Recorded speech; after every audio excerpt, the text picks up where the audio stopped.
ಆಂತರಿಕ ಕಚ್ಚಾಟ ಬಿಡಿ, ಲೋಕಸಮರ ಗೆದ್ದು ನಿಮ್ಮ ಸರ್ಕಾರ ಉಳಿಸಿಕೊಳ್ಳಿ. ಕರ್ನಾಟಕ, ತೆಲಂಗಾಣ ಕಾಂಗ್ರೆಸ್ ಪಾಳಯಕ್ಕೆ ಹೈಕಮಾಂಡ್ ಖಡಕ್ ವಾರ್ನಿಂಗ್. ದಕ್ಷಿಣದಲ್ಲಿ ಕೈ ಶತಕ ಗಳಿಸೋ ಟಾಸ್ಕ್, ಇಲ್ಲದಿದ್ರೆ ಸಚಿವರ ತಲೆದಂಡ ಫಿಕ್ಸ್. ಇದೇ ಹೊತ್ತಿನ ವಿಶೇಷ. ಲೋಕ ಗೆದ್ರಷ್ಟೇ ಕೈಗೆ ಉಳಿಗಾಲ.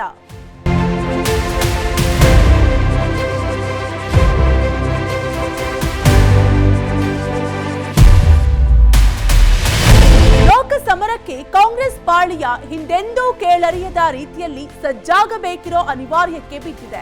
ದೆಹಲಿಯಲ್ಲಿ ನಡೆದ ಸಭೆಯಲ್ಲಿ ಇದೇ ಸಂಗತಿಯನ್ನ ಎಐಸಿಸಿ ಅಧ್ಯಕ್ಷ ಮಲ್ಲಿಕಾರ್ಜುನ್ ಖರ್ಗೆ ಕರ್ನಾಟಕ ಕಾಂಗ್ರೆಸ್ ಪಾಳ್ಯಕ್ಕೆ ಸ್ಪಷ್ಟಪಡಿಸಿದ್ದಾರೆ.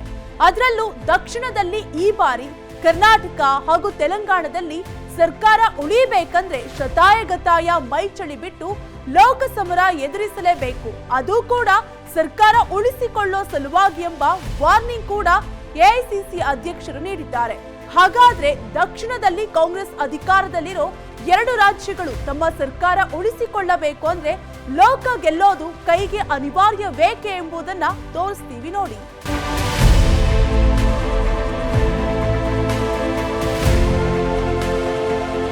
ದೆಹಲಿಯಲ್ಲಿ ನಡೆದ ಕಾಂಗ್ರೆಸ್ ಸಭೆಯಲ್ಲಿ ಮಲ್ಲಿಕಾರ್ಜುನ ಖರ್ಗೆ ಫುಲ್ ಗರಂ.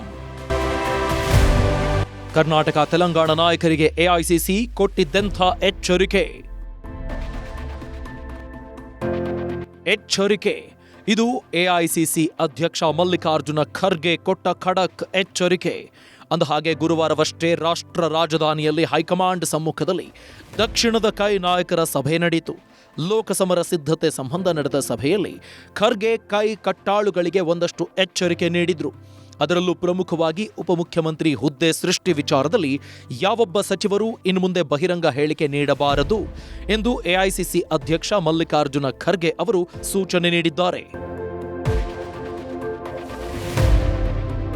ಲೋಕಸಭಾ ಚುನಾವಣೆ ಸಿದ್ಧತೆ ಸಂಬಂಧ ಹೊಸದಿಲ್ಲಿಯ ಎಐಸಿಸಿ ಕಚೇರಿಯಲ್ಲಿ ಗುರುವಾರ ನಡೆದ ಕರ್ನಾಟಕ ಹಾಗೂ ತೆಲಂಗಾಣದ ಕಾಂಗ್ರೆಸ್ ಸರ್ಕಾರದ ಸಚಿವರ ಸಭೆಯಲ್ಲಿ ಖರ್ಗೆ ಅವರು ಈ ಎಚ್ಚರಿಕೆ ನೀಡಿದ್ದಾರೆ.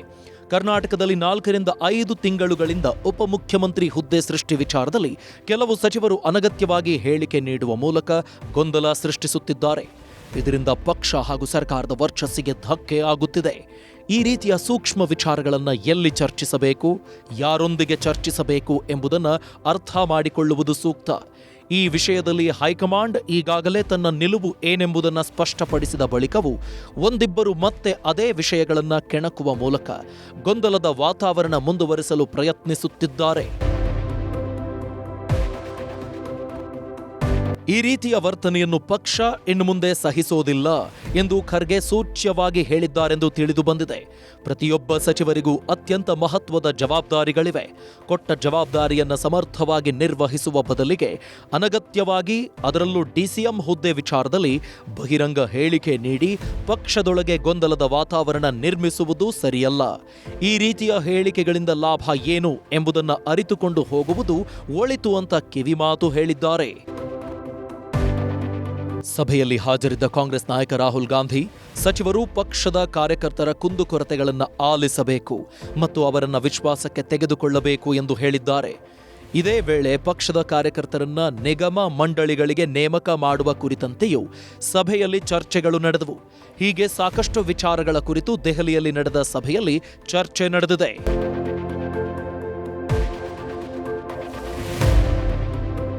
ಹೇಗಾದರೂ ಸರಿಯೇ ದಕ್ಷಿಣದಲ್ಲಿ ಹೆಚ್ಚು ಸ್ಥಾನ ಗಳಿಸಲೇಬೇಕು. ಕರ್ನಾಟಕದಲ್ಲಿ 28ರಲ್ಲಿ 20 ಕ್ಷೇತ್ರದಲ್ಲಿ ಗೆಲುವು ಸಾಧಿಸಲೇಬೇಕು. ಟಾರ್ಗೆಟ್ ಮಿಸ್ ಆದ್ರೆ ಮಂತ್ರಿಗಿರಿಯೂ ಮಿಸ್ ಆಗಲಿದೆ. ದೆಹಲಿಯಲ್ಲಿ ನಡೆದ ಸಭೆಯಲ್ಲಿ ಟಾಸ್ಕ್ ಜೊತೆ ಎಐಸಿಸಿ ವಾರ್ನಿಂಗ್. ದೆಹಲಿಯಲ್ಲಿ ನಡೆದ ಎಐಸಿಸಿ ಸಭೆ ದಕ್ಷಿಣದ ಮಟ್ಟಿಗೆ, ಅದರಲ್ಲೂ ಕರ್ನಾಟಕದ ಮಟ್ಟಿಗೆ ಅತ್ಯಂತ ಮಹತ್ವದ್ದಾಗಿತ್ತು. ಯಾಕಂದ್ರೆ ಕರ್ನಾಟಕದಲ್ಲಿ ಇತ್ತೀಚಿನ ದಿನಗಳಲ್ಲಿ 3 ಡಿಸಿಎಂ ಕೂಗು ಭಾರಿ ಮಹತ್ವ ಪಡ್ಕೊಂಡಿತ್ತು. ಅಲ್ಲದೆ ಇದು ಕೈ ಪಡೆಯಲ್ಲಿ ಬಣ ರಾಜಕೀಯದ ಕಿಚ್ಚು ಹೆಚ್ಚಾಗುವಂತೆ ಮಾಡಿತ್ತು. ಅಲ್ಲದೆ ಖರ್ಗೆ ಸೂಚನೆಯನ್ನು ಮೀರಿ ನಾಯಕರು 3 ಡಿಸಿಎಂ ಹುದ್ದೆ ಸೃಷ್ಟಿಸೋ ಕುರಿತು ಹೇಳಿಕೆಗಳನ್ನು ನೀಡುತ್ತಲೇ ಇದ್ದದ್ದು ಲೋಕಸಮರದ ವೇಳೆ ಎಲ್ಲಿ ಇದೇ ಸಂಗತಿ ಕೈ ಪಡೆಯನ್ನು ಛಿದ್ರಗೊಳಿಸುತ್ತೋ ಎಂಬಂತಾಗಿತ್ತು. ಆದರೆ ಅದೆಲ್ಲದಕ್ಕೂ ತೆರೆ ಎಳೆಯೋ ಕೆಲಸವನ್ನ ಎಐಸಿಸಿ ಮಾಡಿರುವಂತಿದೆ. ಇದೆಲ್ಲದರ ಜೊತೆಗೆ ಕರ್ನಾಟಕದಲ್ಲಿ 28 ಲೋಕಸಭಾ ಕ್ಷೇತ್ರಗಳಲ್ಲಿ ಕನಿಷ್ಠ 20 ಕ್ಷೇತ್ರಗಳನ್ನು ಗೆಲ್ಲುವ ಗುರಿಯನ್ನು ಹಾಕ್ಕೊಂಡಿದ್ದು ಈ ನಿಟ್ಟಿನಲ್ಲಿ ತನ್ನ ಹೆಜ್ಜೆಯನ್ನ ಇಟ್ಟಿದೆ. ಈ ನಡುವೆ ಆಂತರಿಕ ಕಚ್ಚಾಟ ಹೈಕಮಾಂಡ್ಗೆ ತಲೆನೋವು ತಂದಿತ್ತು. ಆದರೆ ನವದೆಹಲಿಯಲ್ಲಿ ಗುರುವಾರ ನಡೆದ ಸಭೆಯಲ್ಲಿ ಖಡಕ್ ಸಂದೇಶವನ್ನು ಕೊಟ್ಟಿದ್ದು ಹೆಚ್ಚುವರಿ ಡಿಸಿಎಂ ಹುದ್ದೆ ಸೃಷ್ಟಿಗೆ ನೋ ಎಂದು ಹೇಳಲಾಗಿದೆ. ಇಲ್ಲ, ಆ ರೀತಿ ಏನಿಲ್ಲ, ಕ್ಲಾರಿಫೈ ಮಾಡಿದ್ರಲ್ಲ. ಸದ್ಯದ ಪರಿಸ್ಥಿತಿನಲ್ಲಿ ಅಂಥದ್ದು ಯಾವುದು ನಾವು ಮಾಡೋದಕ್ಕಾಗೋದಿಲ್ಲ ಅಂತ ಹೇಳಿ ಅವರೇ ಹೇಳಿದ್ದಾರೆ. AICC ಅಧ್ಯಕ್ಷರು ಹೇಳಿದ ಮೇಲೆ ಅದನ್ನು ಮುಗೀತಲ್ಲ, ಅದನ್ನು ಮತ್ತೆ ಮುಂದುವರಿಸೋದೇನಿಲ್ಲ. ಅಗತ್ಯ ಬಿದ್ದರೆ ಯಾವುದೇ ಸಚಿವರಿಗೂ ಕಣಕ್ಕಿಳಿಯುವಂತೆ ಸೂಚನೆ ನೀಡಲಾಗುವುದು. ಒಂದು ವೇಳೆ ಅದಾಗದಿದ್ದರೆ ಅಭ್ಯರ್ಥಿಯನ್ನ ಗೆಲ್ಲಿಸಿಕೊಂಡು ಬರೋದು ನಿಮ್ಮ ಹೊಣೆ. ಇದರಲ್ಲಿ ಸೋಲು ಕಂಡರೆ ತಲೆದಂಡ ಗ್ಯಾರಂಟಿ ಎಂಬ ಸಂದೇಶವನ್ನು ನೀಡಲಾಗಿದೆ.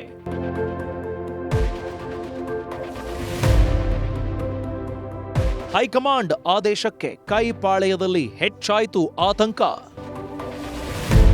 ಲೋಕಸಭೆ ತಂತ್ರಗಾರಿಕೆಯಲ್ಲಿ ಪರೋಕ್ಷವಾಗಿ ಗೆದ್ದ ಡಿಸಿಎಂ ಡಿಕೆಶಿ. ಯಾವಾಗ 3 ಡಿಸಿಎಂ ಸೃಷ್ಟಿಸೋ ಬಾವುಟ ಹಿಡಿದು ದೆಹಲಿಯತ್ತ ಹೆಜ್ಜೆ ಹಾಕಿದ್ದ ಸಿದ್ದರಾಮಯ್ಯ ಬಣದ ಸಚಿವರಿಗೆ ಈ ಬೆಳವಣಿಗೆ ದಿಕ್ಕೆಡಿಸಿದಂತಾಗಿದೆ ಎನ್ನಲಾಗುತ್ತಿದೆ. ಅತ್ತ ಡಿಸಿಎಂ ಡಿಕೆ ಶಿವಕುಮಾರ್ಗೆ ಟಕ್ಕರ್ ಕೊಡಲು ಹೋಗಿ ಈಗ ತಾವೇ ಇಕ್ಕಟ್ಟಿಗೆ ಸಿಲುಕಿದ್ದಾರೆ ಎಂಬ ಮಾತುಗಳು ಕೇಳಿ ಬರ್ತಿವೆ. ಈ ಮೂಲಕ ಡಿಕೆಶಿಗೆ ಹೈಕಮಾಂಡ್ ಶ್ರೀರಕ್ಷೆ ನೀಡಿದೆ. ಈಗ ಲೋಕಸಭಾ ಚುನಾವಣೆ ತಂತ್ರಗಾರಿಕೆಯಲ್ಲಿ ಡಿಕೆ ಶಿವಕುಮಾರ್ ಗೆದ್ದಂತಾಗಿದೆ. ಯಾರೂ ಸಹ ಡಿಸಿಎಂ ಹುದ್ದೆ ಸೃಷ್ಟಿ ಬಗ್ಗೆ ಬಹಿರಂಗವಾಗಿ ಮಾತನಾಡಬೇಡಿ ಎಂದಿರುವ ಹೈಕಮಾಂಡ್, ನಾವು ಯಾರಿಗೆ ಬೇಕಾದರೂ ಸ್ಪರ್ಧೆ ಮಾಡುವಂತೆ ಹೇಳಬಹುದು, ನಾವು ಹೇಳಿದ ಸಚಿವರು ಸ್ಪರ್ಧೆ ಮಾಡಬೇಕು ಎಂದು ಹೇಳಿದೆ. ಸಚಿವರಿಗೆ ಜವಾಬ್ದಾರಿ ಹಂಚಬೇಕು ಎಂಬುದು ಡಿಕೆ ಶಿವಕುಮಾರ್ ಉದ್ದೇಶವಾಗಿತ್ತು. ಈಗ ಅವರ ಅಣತಿಯಂತೆ ಹೈಕಮಾಂಡ್ ಸೂಚನೆ ನೀಡಿದ್ದು ಸ್ಪರ್ಧೆ ಮಾಡಬೇಕು, ಇಲ್ಲವಾದಲ್ಲಿ ಅಭ್ಯರ್ಥಿಯನ್ನ ಗೆಲ್ಲಿಸಿಕೊಂಡು ಬರಬೇಕು ಎಂದು ತಾಕೀತು ಮಾಡಿದೆ. ಈ ವಿಚಾರದಲ್ಲಿ ಹೈಕಮಾಂಡ್ ಮೂಲಕವೇ ಜವಾಬ್ದಾರಿಯನ್ನು ಡಿಕೆ ಶಿವಕುಮಾರ್ ಕೊಡಿಸಿದ್ದಾರೆ. ಈಗ ಗಂಭೀರವಾಗಿ ಚುನಾವಣೆಯನ್ನು ಎದುರಿಸೋ ಜವಾಬ್ದಾರಿ ಎಲ್ಲ ಸಚಿವರ ಮೇಲಿದೆ. ಒಂದೋ ತಾವೇ ಸ್ಪರ್ಧೆ ಮಾಡಬೇಕು, ಇಲ್ಲದೆ ಹೋದರೆ ಅಭ್ಯರ್ಥಿಗಳ ಸಂಪೂರ್ಣ ಜವಾಬ್ದಾರಿಯನ್ನು ತಾವೇ ಹೊರಬೇಕು. ಇದರ ಜೊತೆಗೆ ಚುನಾವಣಾ ಖರ್ಚು ವೆಚ್ಚವನ್ನು ಸಹ ಹೊರಬೇಕು. ಇಷ್ಟೆಲ್ಲ ಮಾಡಿನೂ ಸೋತ್ರೆ ತಲೆದಂಡ ನಿಶ್ಚಿತ ಎಂದು ಹೈಕಮಾಂಡ್ ಹೇಳಿರೋದು ಸಚಿವರನ್ನ ಇಕ್ಕಟ್ಟಿಗೆ ದೂಡಿದೆ. ಇದಿಷ್ಟೇ ಅಲ್ಲದೆ ಇನ್ನೂ ಹಲವು ಟಾಸ್ಕ್ ಕೂಡ ಹೈಕಮಾಂಡ್ ನೀಡಿದ್ದು ಕೈಪಾಳ್ಯದಲ್ಲಿ ಸಂಚಲನ ಸೃಷ್ಟಿಸಿದೆ. ಅಲ್ಲದೆ ಲೋಕ ಮಹಾಸಮರ ಎದುರಿಸೋ ಕುರಿತು ಹೈಕಮಾಂಡ್ ಅನೇಕ ಸೂಚನೆಯನ್ನು ನೀಡಿದೆ. ಕಾಂಗ್ರೆಸ್ ಹೈಕಮಾಂಡ್ ಸೂಚನೆ ಏನು? ಲೋಕಸಭಾ ಚುನಾವಣೆ ದೃಷ್ಟಿಯಿಂದ ಹೈಕಮಾಂಡ್ ನಡೆಸಿದ ಸಭೆಯಲ್ಲಿ ಹಲವು ಸೂಚನೆಗಳನ್ನು ನೀಡಲಾಗಿದೆ. ಪಂಚಾಯಿತಿ ಹಂತದ ಸಮಿತಿಯನ್ನು ರಚಿಸುವುದು, ಕ್ಯಾಂಪೇನ್ ಮಾಡುವುದು, ಅಭ್ಯರ್ಥಿ ಆಯ್ಕೆ ಆದ ಮೇಲೆ ಏನು ಮಾಡಬೇಕೆಂದು ಸೂಚನೆ ನೀಡಲಾಗಿದೆ. ವ್ಯವಸ್ಥಿತವಾಗಿ ಚುನಾವಣೆ ನಡೆಸುವುದಕ್ಕೆ ನಾಯಕರಿಗೆ ಸೂಚನೆ ನೀಡಲಾಗಿದ್ದು ಎಲ್ಲ ಜಿಲ್ಲೆಗಳಿಗೂ ಸಚಿವರನ್ನ ಉಸ್ತುವಾರಿಗಳನ್ನಾಗಿ ಮಾಡಲಾಗಿದೆ. ಈ ಬಗ್ಗೆ ಎಐಸಿಸಿ ಪ್ರಧಾನ ಕಾರ್ಯದರ್ಶಿಗಳಾದ KC Venugopal, Randeep Singh Surjewala, national coordination committee ಅಧ್ಯಕ್ಷ ಶಶಿಕಾಂತ್ ಸೆಂಥಿಲ್ ಅವರು ಸಭೆಯಲ್ಲಿ ಹಲವು ವಿಚಾರಗಳನ್ನು ಚರ್ಚೆ ಮಾಡಿದ್ದಾರೆ. ಇದಿಷ್ಟೇ ಅಲ್ಲದೆ ಪ್ರತಿಯೊಬ್ಬರೂ ಏನು ಮಾಡಬೇಕು, ಹೈಕಮಾಂಡ್ ಏನು ನಿರೀಕ್ಷೆ ಮಾಡುತ್ತೆ, ಕಳೆದ ಬಾರಿ 1 ಸೀಟು ಮಾತ್ರ ಗೆದ್ದಿದ್ವಿ, ಈ ಬಾರಿ ಅಂಥ ರಿಸಲ್ಟ್ ಪುನರಾವರ್ತನೆ ಆಗಬಾರದು ಎಂದು ಖಡಕ್ಕಾಗಿ ಸೂಚನೆ ನೀಡಲಾಗಿದೆಯಂತೆ. ಕೇವಲ ಕರ್ನಾಟಕ ಮಾತ್ರವಲ್ಲ, ದಕ್ಷಿಣ ಭಾರತದಲ್ಲಿ ಈ ಬಾರಿ ಹೆಚ್ಚು ಸೀಟು ಗೆಲ್ಲಿಸಿಕೊಡಬೇಕು ಅಂತ ಸೂಚನೆ ಕೊಟ್ಟಿದ್ದಾರೆ.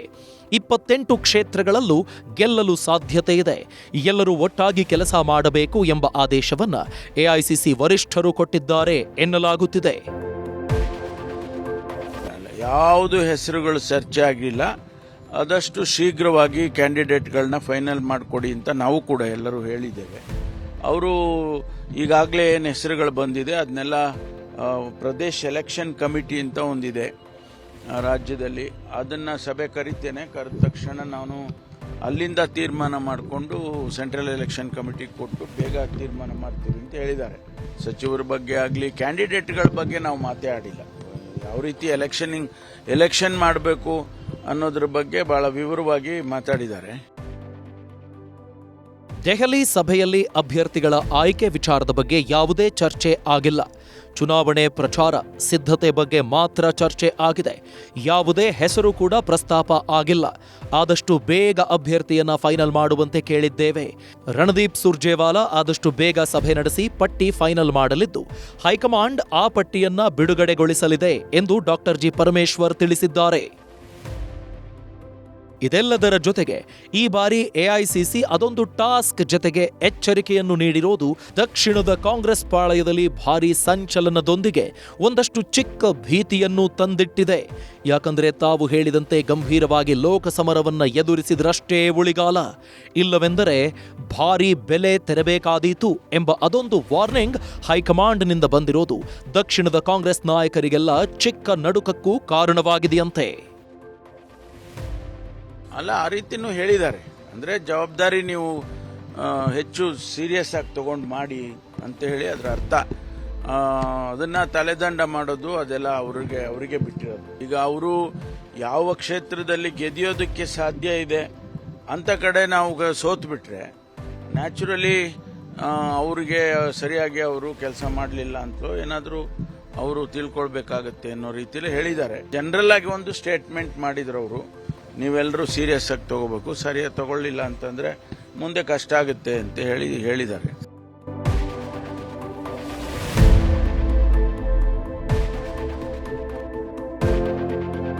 ದೆಹಲಿಯಲ್ಲಿ ನಡೆದ ಸಭೆಯಲ್ಲಿ ಕಾಂಗ್ರೆಸ್ ವರಿಷ್ಠರು ದಕ್ಷಿಣದ ಕಾಂಗ್ರೆಸ್ ನಾಯಕರಿಗೆ ಶತಕದ ಟಾರ್ಗೆಟ್ ನೀಡಿದ್ದಾರೆ. ಮುಂಬರ ಲೋಕಸಮರದಲ್ಲಿ ದಕ್ಷಿಣ ಭಾರತದಲ್ಲಿ ಒಂದ್ ವೇಳೆ ಉತ್ತಮ ಸ್ಕೋರ್ ಮಾಡದೆ ಹೋದ್ರೆ ಸಚಿವರ ತಲೆದಂಡದ ಜೊತೆಗೆ ನಿಮ್ಮ ಸರ್ಕಾರಗಳು ಕೂಡ ಉರುಳಬಹುದು ಎಂದು ಎಚ್ಚರಿಕೆ ನೀಡಲಾಗಿದೆಯಂತೆ.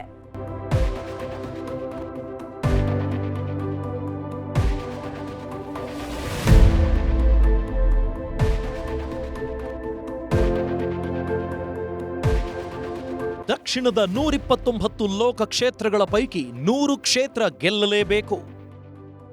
100 ಕ್ಷೇತ್ರಗಳನ್ನ ಗೆದ್ದರಷ್ಟೇ ನಿಮ್ಮ ಸರ್ಕಾರಗಳು ಉಳಿಯಬಹುದು. ಪರೋಕ್ಷವಾಗಿ ಆಪರೇಷನ್ ಕಮಲದ ಎಚ್ಚರಿಕೆ ಕೊಟ್ಟ ಹೈಕಮಾಂಡ್.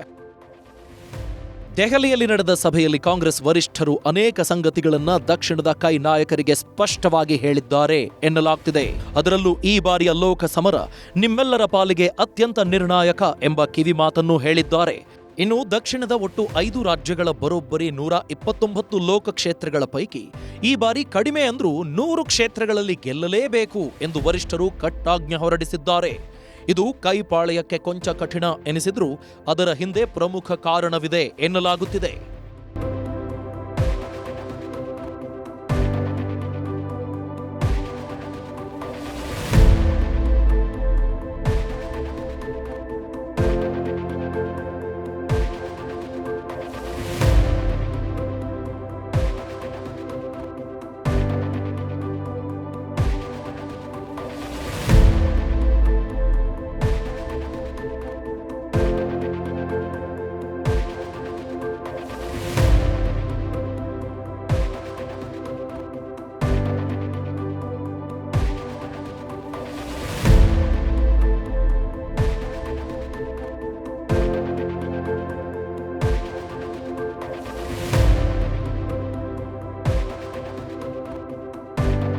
ಕಳೆದ ವರ್ಷ ನಡೆದ ದಕ್ಷಿಣದ 2 ರಾಜ್ಯಗಳ ಚುನಾವಣೆಯಲ್ಲಿ ಕಾಂಗ್ರೆಸ್ ಪ್ರಚಂಡ ಜಯ ಸಾಧಿಸಿದೆ. ಅದರಲ್ಲೂ ಕರ್ನಾಟಕದ ಗೆಲುವು ಕಾಂಗ್ರೆಸ್ ಪಾಲಿಗೆ ಆಮ್ಲಜನಕ ಎಂಬಂತಾಗಿತ್ತು. ಅದೇ ಮ್ಯಾಜಿಕ್ ಇತ್ತೀಚೆಗೆ ತೆಲಂಗಾಣದಲ್ಲೂ ನಡೆದು ದಕ್ಷಿಣದಲ್ಲಿ ಬಲ ಹೆಚ್ಚಿದಂತಾಗಿತ್ತು. ಜೊತೆಗೆ ಲೋಕಸಮರದ ವೇಳೆ ದೊರೆತ ಈ ಜಯ ಸಾಕಷ್ಟು ಮಹತ್ವ ಪಡ್ಕೊಂಡಿದೆ ಕೂಡ. ಆದರೆ ಇದೇ ವೇಳೆ ಕಾಂಗ್ರೆಸ್ ಹೈಕಮಾಂಡ್ ಈ 2 ರಾಜ್ಯಗಳ ನಾಯಕರಿಗೆ ಸದ್ಯ ನಮ್ಮ ಸರ್ಕಾರ ಈ 2 ರಾಜ್ಯದಲ್ಲಿ ನಡೆಸ್ತಿದೆ. ಆದರೆ ಲೋಕಸಮರದಲ್ಲಿ ಕೊಂಚ ಯಾಮಾರಿದ್ರೂ ಮುಂದೆ ಈ 2 ಸರ್ಕಾರಗಳ ಬುಡವೇ ಅಲ್ಲಾಡಬಹುದು ಎಂಬ ಎಚ್ಚರಿಕೆ ನೀಡಿದೆಯಂತೆ.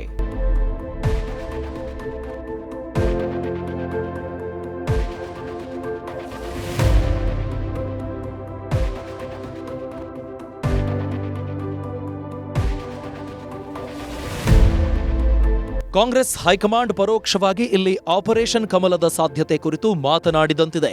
ಕರ್ನಾಟಕದಲ್ಲಿ ಸ್ಪಷ್ಟ ಬಹುಮತದೊಂದಿಗೆ ಕಾಂಗ್ರೆಸ್ ಅಧಿಕಾರ ಹಿಡಿದಿದ್ರೂ ಬಿಜೆಪಿ ನಾಯಕರು ಯಾವ ಕ್ಷಣದಲ್ಲಾದರೂ ಸರ್ಕಾರ ಬೀಳಿಸಬಹುದು. ಚುನಾವಣೆ ಎದುರಾಗಬಹುದು ಎಂಬ ಹೇಳಿಕೆ ನೀಡುತ್ತಿದ್ದಾರೆ. ಇದೆಲ್ಲದರ ಜೊತೆಗೆ ಈ ಹಿಂದಿನ ಇತಿಹಾಸ ನೋಡೋದಾದ್ರೆ ಕಳೆದ 2019ರಲ್ಲೂ ಇಂಥದ್ದೇ ಸನ್ನಿವೇಶ ಎದುರಾಗಿತ್ತು. ಅದರಂತೆ 2019ರಲ್ಲಿ ಕರ್ನಾಟಕದಲ್ಲಿ ಕಾಂಗ್ರೆಸ್ ಜೆಡಿಎಸ್ ಮೈತ್ರಿ ಸರ್ಕಾರ ಆಡಳಿತದಲ್ಲಿದ್ದ ಹೊರತಾಗಿಯೂ ಬಿಜೆಪಿ ಒಟ್ಟು 28 ಕ್ಷೇತ್ರಗಳ ಪೈಕಿ 25ರಲ್ಲಿ ಗೆದ್ದು ಬೀಗಿತ್ತು.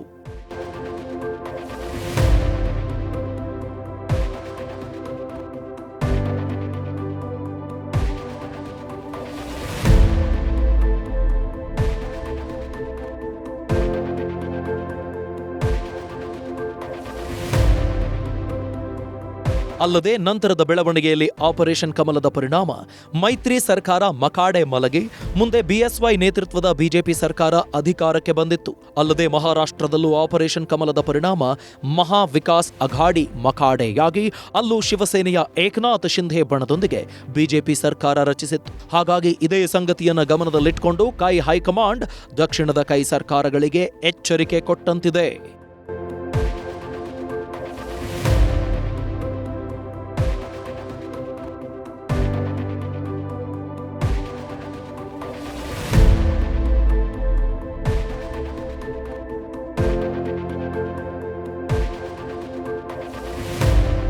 ಇದೇ ವೇಳೆ ಅತ್ತ ಬಿಜೆಪಿ ಕೂಡ ದಕ್ಷಿಣದಲ್ಲಿ 139 ಕ್ಷೇತ್ರಗಳ ಪೈಕಿ ಅತಿ ಹೆಚ್ಚು ಕ್ಷೇತ್ರಗಳನ್ನು ಗೆಲ್ಲೋ ಟಾರ್ಗೆಟ್ ಹೊಂದಿದೆ.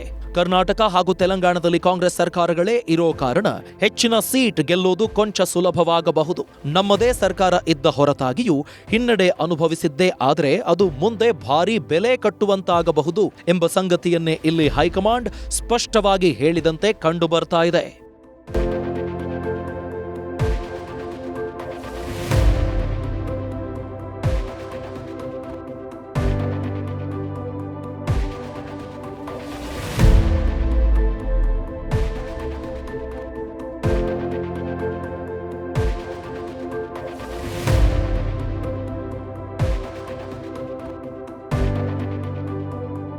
ಅಲ್ಲದೆ ಅಷ್ಟೇ ನೇರವಾಗಿ ಅಧಿಕಾರ ಉಳಿಸಿಕೊಳ್ಳುವುದಕ್ಕೆ ಲೋಕಸಭಾ ಸಮರದಲ್ಲಿ ಅತಿ ಹೆಚ್ಚು ಸ್ಥಾನ ಗಳಿಸೋದು ಕೂಡ ಅನಿವಾರ್ಯ ಎಂದು ಹೇಳೋ ಮೂಲಕ ನಿಮ್ಮ ಸರ್ಕಾರ ಸದ್ಯ ನಿಮ್ಮ ಕೈಯಲ್ಲೇ ಇದೆ, ಅದನ್ನು ಉಳಿಸಿಕೊಳ್ಳೋದು ನಿಮ್ಮ ವಿವೇಚನೆಗೆ ಬಿಟ್ಟಿದ್ದು ಎಂದು ಹೇಳಿದಂತಿದೆ. ಈ ಮೂಲಕ ಲೋಕ ಗೆದ್ದರಷ್ಟೇ ಉಳಿಗಾಲ, ಇಲ್ಲವೆಂದರೆ ಅಧಿಕಾರ ತ್ಯಾಗಕ್ಕೂ ಸಿದ್ಧರಾಗಿ ಎಂದು ಹೇಳೋ ಮೂಲಕ ಎಚ್ಚರಿಕೆ ನೀಡಿದೆ. ದಕ್ಷಿಣದಲ್ಲಿ 100 ಕ್ಷೇತ್ರಗಳನ್ನ ಟಾರ್ಗೆಟ್ ಇಟ್ಟುಕೊಂಡಿರೋ ಕಾಂಗ್ರೆಸ್ ಪ್ರಮುಖವಾಗಿ ಕರ್ನಾಟಕದ ಮೇಲೆ ತನ್ನ ಗಮನ ಕೇಂದ್ರೀಕರಿಸಿದೆ. ಇದೆಲ್ಲದರ ಜೊತೆಗೆ ಕರ್ನಾಟಕ ಕಾಂಗ್ರೆಸ್ ಲೋಕಸಮರದ ಕುರಿತಾಗಿ ಹೊಸ ರಿಪೋರ್ಟ್ ಒಂದನ್ನ ಪಡೆದುಕೊಂಡಿದ್ದು ಕೈ ಪಡೆಯಲ್ಲಿ ಒಂದಷ್ಟು ಹುಮ್ಮಸ್ಸು ಹೆಚ್ಚಿಸಿದೆ. ಆ ಬಗ್ಗೆ ಹೇಳೋಕ್ಕೂ ಮುನ್ನ ಮತ್ತೊಂದು ಸ್ಮಾಲ್ ಬ್ರೇಕ್.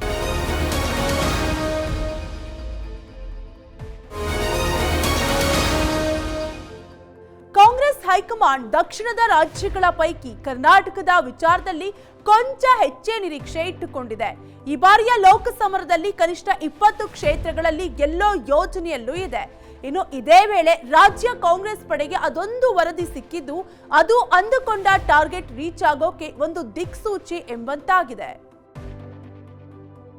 ಕರ್ನಾಟಕದಲ್ಲಿ 16 ಕ್ಷೇತ್ರಗಳಲ್ಲಿ ಗೆಲ್ಲೋ ಕುರಿತು ಸಮೀಕ್ಷಾ ವರದಿ. ಕೈಪಾಳ್ಯದ ಆತ್ಮವಿಶ್ವಾಸ ಹೆಚ್ಚಿಸಿದ್ದೇಕೆ? ಅದೊಂದು ರಿಪೋರ್ಟ್. ಲೋಕಸಭಾ ಚುನಾವಣೆ ಹಿನ್ನೆಲೆಯಲ್ಲಿ ಕಾಂಗ್ರೆಸ್ 4 ತಂಡಗಳು 2 ಹಂತದ ಸಮೀಕ್ಷೆಯನ್ನ ಈಗಾಗಲೇ ಪೂರ್ಣಗೊಳಿಸಿದೆ. ಪಕ್ಷದ ಮೂಲಗಳ ಪ್ರಕಾರ AICC, CM Siddaramaiah, DCM DK Shivakumar ಹಾಗೂ ಕೇರಳ ಮೂಲದ ಸಂಸ್ಥೆಯೊಂದು ಪ್ರತ್ಯೇಕವಾಗಿ ಸಮೀಕ್ಷೆಯನ್ನು ನಡೆಸಿದೆ.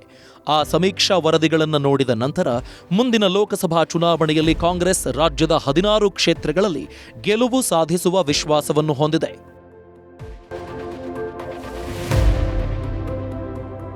ಅಭ್ಯರ್ಥಿ ಆಯ್ಕೆ ಹಾಗೂ ರಾಜ್ಯದಲ್ಲಿ ಜನರ ಒಲವು ಯಾವ ಕಡೆ ಇದೆ ಎಂಬ ನಿಟ್ಟಿನಲ್ಲಿ ಈ ಪ್ರತ್ಯೇಕ ಸಮೀಕ್ಷೆಗಳನ್ನು ನಡೆಸಲಾಗಿದೆ. ಎಐಸಿಸಿಯ ತಂಡ, ಸಿಎಂ ಸಿದ್ದರಾಮಯ್ಯ ಅವರ ತಂಡ, ಕೆಪಿಸಿಸಿ ಅಧ್ಯಕ್ಷ ಡಿಕೆ ಶಿವಕುಮಾರ್ ತಂಡ ಪ್ರತ್ಯೇಕವಾಗಿ ಸಮೀಕ್ಷೆಯನ್ನು ನಡೆಸಿ ವರದಿ ಪಡೆದುಕೊಂಡಿದ್ದಾರೆ. ಇನ್ನು ಕೇರಳ ಮೂಲದ ಸಂಸ್ಥೆಯೊಂದು ಪ್ರತ್ಯೇಕ ಸಮೀಕ್ಷೆಯನ್ನು ನಡೆಸಿ ವರದಿಯನ್ನು ನೀಡಿದೆ. ಈಗಾಗಲೇ 2 ಹಂತದ ಸಮೀಕ್ಷೆ ಪೂರ್ಣಗೊಂಡಿದ್ದು ಇನ್ನು ವಿವಿಧ ಹಂತದಲ್ಲಿ ಇಂಥ ಸಮೀಕ್ಷೆಗಳನ್ನು ನಡೆಸಿ ಜನ ಮನ ಅರಿತುಕೊಳ್ಳಲು ಕಾಂಗ್ರೆಸ್ ಪ್ರಯತ್ನ ನಡೆಸುತ್ತಿದೆ.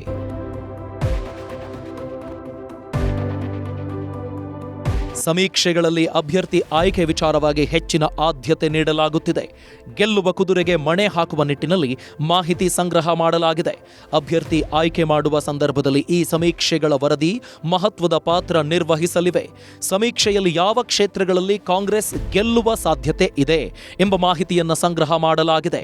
ಮೊದಲ ಹಂತದ ಸಮೀಕ್ಷೆಯಲ್ಲಿ ರಾಜ್ಯದಲ್ಲಿ 6ರಿಂದ 7 ಕ್ಷೇತ್ರಗಳಲ್ಲಿ ಗೆಲುವು ಸಾಧಿಸುವ ಸಾಧ್ಯತೆಗಳ ಬಗ್ಗೆ ಉಲ್ಲೇಖ ಮಾಡಲಾಗಿತ್ತು. ಎರಡನೇ ಹಂತದ ಸಮೀಕ್ಷೆಯಲ್ಲಿ 12 ಕ್ಷೇತ್ರಗಳಲ್ಲಿ ಕಾಂಗ್ರೆಸ್ಸಿಗೆ ಗೆಲ್ಲುವ ಸಾಧ್ಯತೆ ಇದೆ ಎಂಬ ವರದಿ ನೀಡಿದೆ.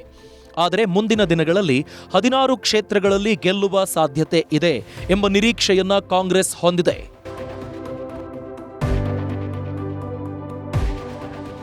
ಸಮೀಕ್ಷೆಯಲ್ಲಿ ಕಾಂಗ್ರೆಸ್ ಗ್ಯಾರಂಟಿ ಯೋಜನೆಯ ಪರಿಣಾಮಗಳು, ರಾಮ ಮಂದಿರದ ವಿಚಾರವಾಗಿ ಜನರ ಒಲವು ಮುಂತಾದ ವಿಚಾರಗಳ ಬಗ್ಗೆ ಮಾಹಿತಿ ಸಂಗ್ರಹ ಮಾಡಲಾಗಿದೆ. ಇದರ ಆಧಾರದಲ್ಲಿ ತಂತ್ರಗಾರಿಕೆ ರೂಪಿಸುವುದಕ್ಕೆ ಕಾಂಗ್ರೆಸ್ ಮುಂದಾಗಿದೆ. ಒಟ್ಟಾರೆ ದಕ್ಷಿಣದ ರಾಜ್ಯಗಳಲ್ಲಿ ಹೆಚ್ಚಿನ ಸೀಟ್ ಗೆಲ್ಲೋ ಯೋಜನೆಯಲ್ಲಿರೋ ಕಾಂಗ್ರೆಸ್ ಹೈಕಮಾಂಡ್ ಅದಕ್ಕಾಗಿ ಮಾಡಬೇಕಾಗಿರೋದೇನು ಎಂಬುದನ್ನು ಅದಾಗಲೇ ಕರ್ನಾಟಕ ಮತ್ತು ತೆಲಂಗಾಣ ನಾಯಕರಿಗೆ ಮನವರಿಕೆ ಮಾಡಿಕೊಟ್ಟಿದೆ. ಅಲ್ಲದೆ ಲೋಕಸಮರದ ಸೋಲು ಗೆಲುವಿನ ಮೇಲೆ ನಿಮ್ಮ ಸರ್ಕಾರಗಳ ಭವಿಷ್ಯ ನಿಂತಿದೆ ಅನ್ನೋ ಮೂಲಕ ಮಾಡು ಇಲ್ಲವೇ ಮಡಿ ಎಂಬ ಕಾಳಗಕ್ಕೆ ಸಿದ್ಧವಾಗುವಂತೆ ತಾಕೀತು ಮಾಡಿದೆ.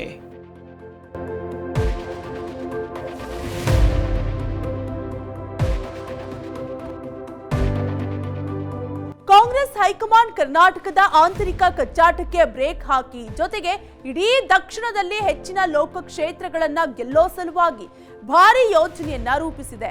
ಇದು ಮುಂದೆ ಅದೆಷ್ಟರ ಮಟ್ಟಿಗೆ ವರ್ಕೌಟ್ ಆಗುತ್ತೆ ಎಂಬುದನ್ನ ಕಾದು ನೋಡಬೇಕಿದೆ. ಇದು ಈ ಹೊತ್ತಿನ ಸ್ಪಾಟ್ ಲೈಟ್ ಕಾರ್ಯಕ್ರಮ.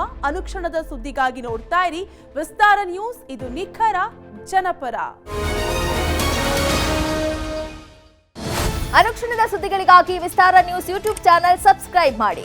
ಹೊಸ ಸುದ್ದಿಗಳ ನೋಟಿಫಿಕೇಶನ್ಗಾಗಿ ಬೆಲ್ ಐಕಾನ್ ಕ್ಲಿಕ್ ಮಾಡಿ. ಲೇಟೆಸ್ಟ್ ಅಪ್ಡೇಟ್ಸ್ಗಾಗಿ www.vistaranews.com ವೆಬ್ಸೈಟ್ಗೆ ವಿಸಿಟ್ ಮಾಡಿ. ಅಂಗೈಯಲ್ಲೇ ಜಗತ್ತಿನ ಸುದ್ದಿ ತಿಳಿಯಲು ವಿಸ್ತಾರ ನ್ಯೂಸ್ ಕನ್ನಡ ಆಪ್ ಡೌನ್ಲೋಡ್ ಮಾಡಿ.